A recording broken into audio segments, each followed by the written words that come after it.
اوس به واورو د پولي پوري ډراما.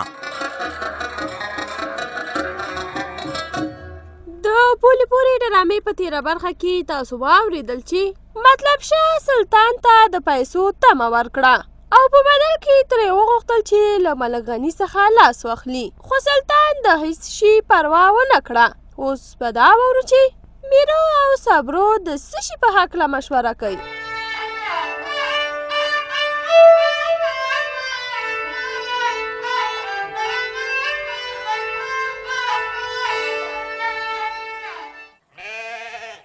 صبرو، ما ویلی چې زه او ته سره مشوره وکړو. بیا د څه شي مشوره کوي؟ پوچې خو بچا ته خیراته کې نه ورکوي؟ کېنه د خدای روی ومنه، دا چې وایې 2 بوجې پچې د خیراته کې ورکړي دي، اوس دې د زړه نه نوځي. ښه نو بیا د څه شي مشوره کوي؟ د مځکې د سربند کار تمام سو له خیره سره. اوس هغه شاړه ځمکه نه ده، هغه په خلکو باندې تقسیموي چې آباد یې کړي، حاصل ترې واخلي. نو موږ ته چې ای های خو همدا در سره مشوره کومه کنه چې موږ هم پکې لږه مځکه ونیسو کنه، هسې هم دلته اوسېږو، د نورو کوچیانو په څېر باندې کډې نه ګرځو را ګرځو. یا خبره خو د ډېره ښه ده، خو موږ ته به مځکه راکړي؟ ولې به یې نه راکوي؟ تازه ګلې مشر ټاکل سوی ده چې څوک مځکه غواړي نو تازه ګلې ورته ورکوي. هغه د کمیسون مشر ده. وی دا خو نور هم ښه سوه که نه میرو، مځکه ښه ده چې وینیسو، خو دا نور کوچیان به چې وایي ها وایي به چې خپل غم یې وکړه او د موږ غم ورسره نسته. وا صبرو، د هغوی غم را سره ولې نسته ده؟ خو دا نور کوچیان په یو ځای نه پاتې کیږي او موږ خو همدلته یو، د همدې ځای سولو، نو ځکه وایم چې مځکه راته په کار ده.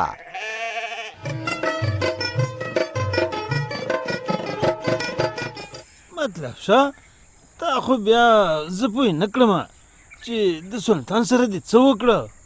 زما ځای ته خو را نغی، تا ورسره څه خبره مبره کړې که نه؟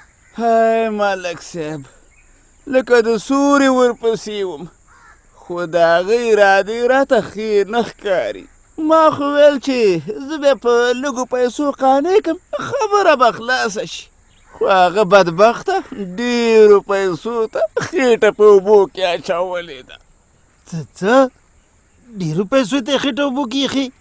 و ملک صاحب، خو زه ویم چې خفه کوو بیا نه، خیر دی پیسې به ورته ښې ډېرې ورکړو چې د خولې بنده شي او غم یې کوتا شي، چې ستا ملکي په ځای پاتې شوه، دا پیسې هم دي او هر څه دي.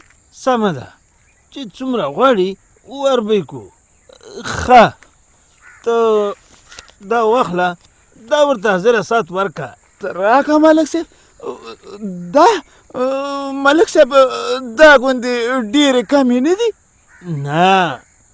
نه مطلب شا کمې نه دي، لا خو هغه خپله خبره اخیستې هم نه ده که نه، دا یې د اوس دپاره شوې، او چې کله یې خپله خبره واخیسته بیا به نورې ډېرې ورکړو. ملک صاحب هسې ما ویل چې پیسې خو هسې هم ورکوو، که یو دم ورته ډېرې پیسې ورکړو نو دا سترګې به یې راته خړې شي او خبره به بیرته زر واخلي. زه وایم ملک صاحب په پیسو باندې زړه مه سېځه، پیسې به بیا هم پیدا شي، خو که ملکي درنه لاړه که نه نو بیا به په سرونو باندې خاورې بادوو. هغه منم مطلب شه چې پیسې به بیا پیدا شي، خو تر هغې پورې به موږ ته معلومات هم وشي چې په دې پیسو سره سړی بدېږي او که نه، هسې نه چې ملکي لاړه شي او پیسې.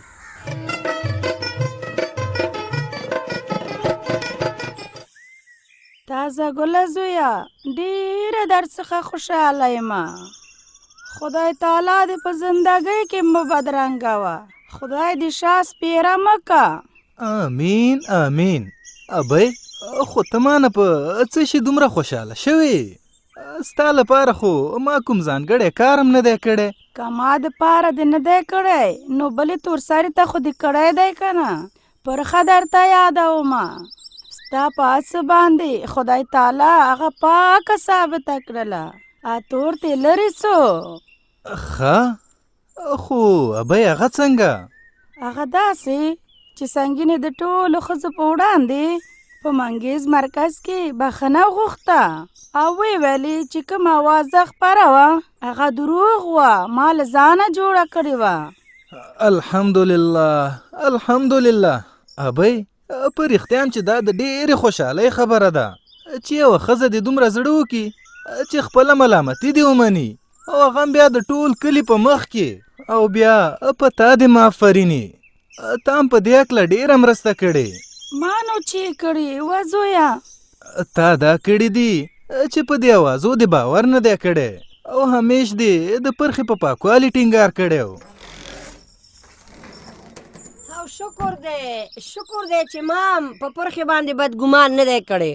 که نه نو اوازه خو په ټول کلي کې خوره وه او داسې اوازه چې د چا غوږ ته ورسیږي نو خامخا فکر کې شي چې څوک خو په چا بې ځایه تور نه پورې کوي. بس تم ژوندی اوسې ببو چې تام په اوازو باور نه دی کړی. هر چا چې په دې اوازو باور نه یې کړی نو خدای تعالی سره یې اجر شته دی. موږ باید بې ثبوته خبرې ونه منو. دا ډېره غټه ګناه ده. هی ما ویلې چې دا ګناه ده. که نه نو سنګینې خو څو وارې دا خبره زما په غوږونو کې کېښوده خو خدای شته ما به پې ځان کڼو. خیا اوس خو دا خبره له خیره سره حل سوه چې پرخه بې ګناه ده او سنګینې تور پورې کړی و. اوس په کار ده چې د عابد لپاره پې مرکه وسي. تازه ګله زویه په دې هکله هم خوارې وکړه له خیر سره. سمه ده ابۍ موقع ته په تمه یمه چې داسې په مناسب وخت کې خبره راپورته کم. خو تازه ګله فکر دې وي که دا جبګل خوښه نه وه نو بیا پې تیږه کېده ځکه چې سبا د خلکو سل رنګه خبرې دي سره د دې چې پرخه پاکه ده خو د خلکو خولې ته څوک برغولی نشي جوړولی. بابو دا خبره همدلته پاتې شوه. اوس به د پرخې او عابد د کوژدې غم رانیسو.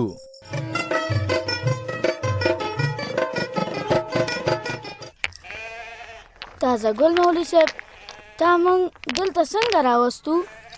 ګلزاره خو ستاسې غوښتنه وکنه چې تاسې ته باید خپل حق درکول شي. ما در سره ژمنه کړې وه چې حق به درکول کیږي نو دلته مې په دې خاطر راوستی چې تاسې ته خپل حق وسپارل شي. تازه ګل مولوي صاحب زموږ د لوبو میدان خو لاندې دی او تا دلته راوستو. رښتیا وایي که نه دا ځای خو ډېر لرې دی دلته به واړه څنګه لوبې کوي. اندېښنه مه کوئ ستاسې پخوانی د لوبو ځای په نقشه کې راغلی دی. له دې وروسته به تاسې په دې ځای کې لوبې کوئ. دا نور ستاسې ځای شو. تازه ګل مولوي صاحب دلته خو ډېرې غټې تیږې دي او ځای هم ناواره دی نو دلته به موږ څنګه لوبې وکړو؟ موږ سره خو د صدو په شان ماشومان هم شته. خدای مکه که راوغورځېږي کوم ځای به یې مات شي. ګلزاره خو دا ځای صفا کېدی هم شي او له خیره صفا به هم شي. تاسې کولی شئ چې له دې ځایه تیږې لرې کړئ. تیږې به لرې کړو خو موږ کله دومره اوزګارېږو. همدا زه خپل ځان درته یادوم چې یو وخت مدرسې ته ځم او بل وخت پټو کې کار کوم او بیا چې لږ اوزګار شم نو لوبې کوم. او بله دا چې دلته تیږې ډېرې غټې دي دا به څنګه لرې کوو؟ وړې تیږې خو به لرې کړو خو په غټو باندې زموږ زور نشي رسېدی. د دې غم به مو شي له خیره سره. زه به په دې هکله د شورا سره خبرې وکم چې دا ځای له تیږو څنګه پاک کړو. تازه ګل مولوي صاحب خیر دی شورا سره خو هسې هم خبرې کې نو زموږ د پخواني میدان خبرې ورسره وکړه چې نقشې نه لرې کړي. ګلزاره هغه ځای اوس په نقشه کې راغلی دی آبادېږي به او تر څو پورې چې آباد شوی نه بیا چاته په اجاره نه یې ورکول شوی نو تاسو خو پکې لوبې کولی شئ که نه. تر هغې به مونږ دا ځای درته را جوړ کړو. رښتیا وایي هغه ځای خو لاسته که نه ټول به پکې مستیګانې کوو. خو هسې نه چې هغه ځای څوک په اجاره زر ونیسي. الله دې پکې خیر واچوي. مونږ به کوشش وکړو چې اول نور ځایونه خلکو ته ورکو تر څو ستاسې د لوبو ستونزه حل شي.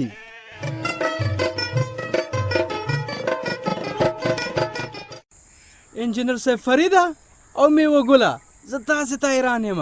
تاسې هغه ورځ د ملک غني خبره وکړله چې محکمه کیږي به، فکر کومه چې هغه هم زموږ د غولولو لپاره یاده کړه، په همدې خاطر چې شورا یو ځای شي او نور خبره پاتې شي. نه سلطانه، خبره مو نه ده پرېښې، ملک غني به استزاح کیږي. رښتیا وای، د شورا پریکړه نه بدلیږي.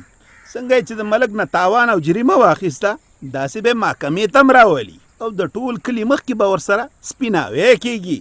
خو زه حیران یم چې ستا ورته څنګه داسې تادي ده. اوس خو ملک هغه ملک نه دی پاتې، نه ورسره ټوپکیان شته او نه زور. میوه ګله، که ټوپکیان او زور ورسره نشته نو پیسې خو لري که نه؟ لري دی، د پیسو سره زموږ څه کار دی، او په پیسو خو موږ ته نقصان نشي رسولی. ولې نشي رسولی؟ همدا اوس یې ما ته د پیسو لالچ راکړی و تر څو زه د دې خبرې نه تیر شم چې ملک دې بدل شي، خو ما ورسره ونه منله. که چیرته د نورو کلیوالو سره خوله خوږه کړله نو بیا یې مخه نشي نیولی. او دا اوس چې تاسې خبره وروسته کوئ نو زما داسې شک پیدا کیږي. د څه شي شک؟ و سلطانه شکونه مه کوه. د همدې شک چې تاسې ولې ملک راغواړئ نه. راوبه یې غواړو له خیره، دا کار به همدا نن وشي. ملک ته به سوال جواب وکړو چې راشي، او که رانغی نو بیا به شورا خپله فیصله وکړي. په راغوښتلو کې د ملک حق ده چې راوغوښتل شي. که راغی خو سپیناوی به وکړي، او که رانغی شورا ته لاره خلاصه ده، خپله فیصله به وکړي.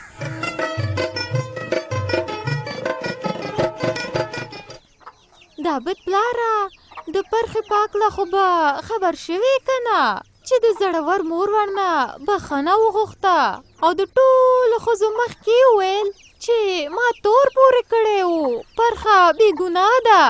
او د دې نه خبر شومه، د هر چا په خولې هم دا خبره اوس ناسته ده چې پرخه بې ګناه ده او بې ګناه ده. ښه چې ده نو څه وکړو؟ و دا بد پلاره، اوس خو خبره سپینه شوه که نه، نو داسې نه کوو چې یو ځل بیا پرې مرکه وکړو. نه هېڅکله نه، قلاره کښېنه. نو آخر ولې؟ خو ښه جلۍ ده، تر اوسه خو دې دا بانه کوله چې په هغې باندې تور دی، اوس خو دې تور لرې شو که نه؟ دا چې ته وې ښه جلۍ ده، ښه اوبه دې ځان ته دي، خو تا ته ښه معلومات دی چې زموږ په کلي ګاونډ کې څوک یو ځلې بدنام شو، بس بیا تر عمره بدنامي. د هلک پاکله خو بیا هم خلک څه نه وایي، خو چې په جلۍ یو ځلې تور پورې شو دا نو بیا نه لرې کېږي. نو هغه خو اوازه وه که نه، ختمه شوه. څه رښتیا خو نه و، درته معلومه شوه که نه؟ که رښتیا و که دروغ، خو تور دی. او دا معلومه نه ده چې د حسن خان ښځې دا بخښنه ولې غوښتې. کیدای شي چا مجبوره کړي، یا یې رولي، او یا ورته د پرخې کورنۍ پیسې ورکړي چې دا پیسې واله او د خلکو مخکې داسې ویوه.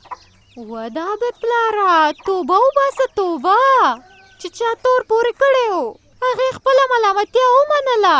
اوس ته د دې خبرو نه قلارېږي، مګر زه دې خبرو پسې کښېنه قلار ملار نه کښېنم. څنګه به ورپسې نه ګرځم؟ سبا به مې زوی ته خلک پیغورونه ورکوي، بیا به څه کوم؟ چا سره به یې ځان سرې کپرې اړولی، بس دا چې پر هغې وخت انکار وکړو، زموږ پکې خیر و خیر. او نوره ته هم قلاره شه، بیا ګوره د پرخې نوم وانلې، پرخه ده او پرخه ده.